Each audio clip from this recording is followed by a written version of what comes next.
Hi, it's Dwyer, gamblersadvisory.com, here with some thoughts on the upcoming fight between Kelly Pavlik and Darryl Cunningham. Now, before I go further, just remember the opinion you should follow should be your own.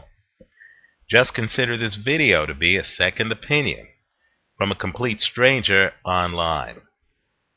You know, it's not every day that I come across a fighter whose record is as grossly overinflated as Darryl Cunningham. I would encourage everyone to go to boxrec.com, that's BOXREC.com, and take a look at Darryl Cunningham's level of opposition. Significantly, on BoxRec, you're going to see, next to each fight, you're going to see a series of squares, and they're colored either green or red. Now, those squares represent an opponent's last 6 fights, immediately preceding their fight with Darryl Cunningham. When the square is red, that means that the opponent lost that fight. Where the square is green, that means the opponent won the fight.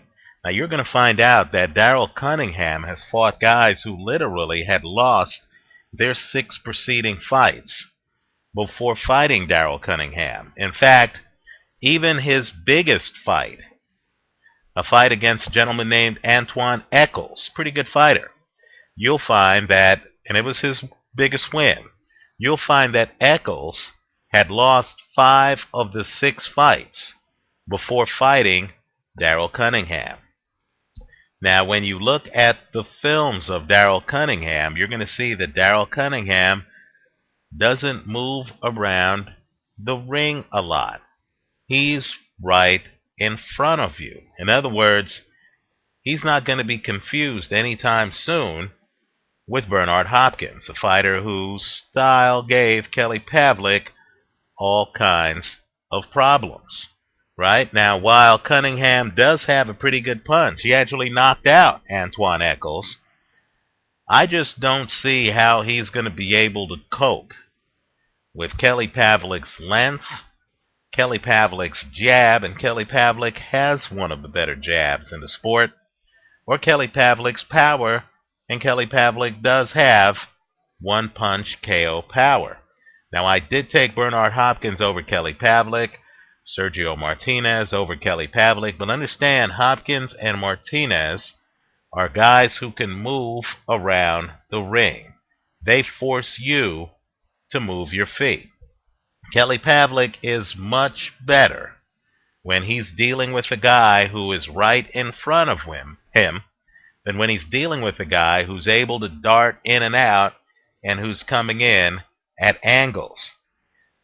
Because of the lack of quality of Darryl Cunningham's opposition, because of Kelly Pavlik's talent level and the fact that Pavlik can batter this guy with a jab without getting hit, he can keep this guy at arm's length, then he can come over with his brutal right hands, and he can also hook this guy and know that this guy's going to be right in front of him. In other words, he can lean into punches in a way that he can't when he's up against, let's say, a Sergio Martinez, who will take a step back while you're leaning into your punch, have you miss, and then come in and counter you to death.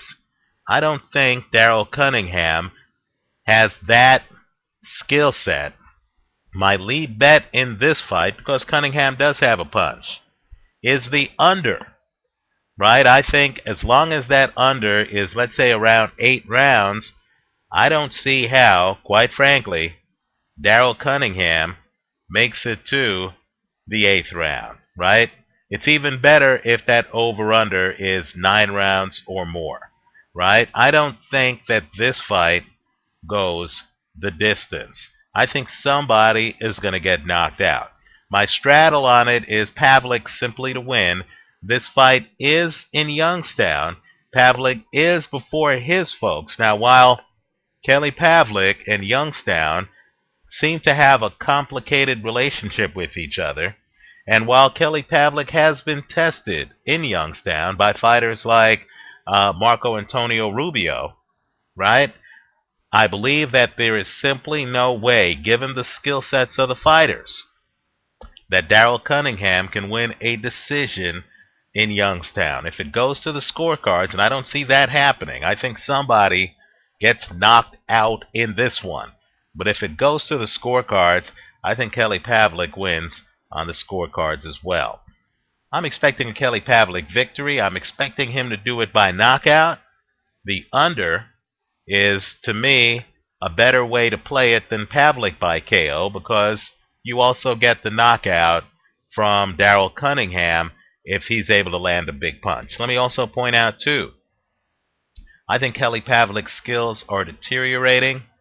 I know he was out of the ring with some out-of-the-ring issues, but the bottom line is, in his last fight, I'm not sure if I ever saw Kelly Pavlik get hit as many times other than the Hopkins fight and the Martinez fight.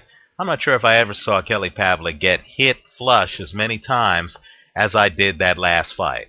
And all I could say is, Father Time is the only unbeaten champion out there. Once your reflexes start to go, once you see punches coming but you don't have the reflexes anymore to get out of the way, then I think your end is nearer than you want to believe.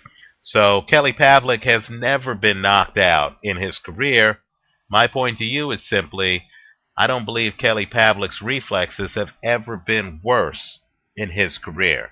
I prefer the under to Pavlik by KO, even though I expect Kelly Pavlik to win this fight by KO.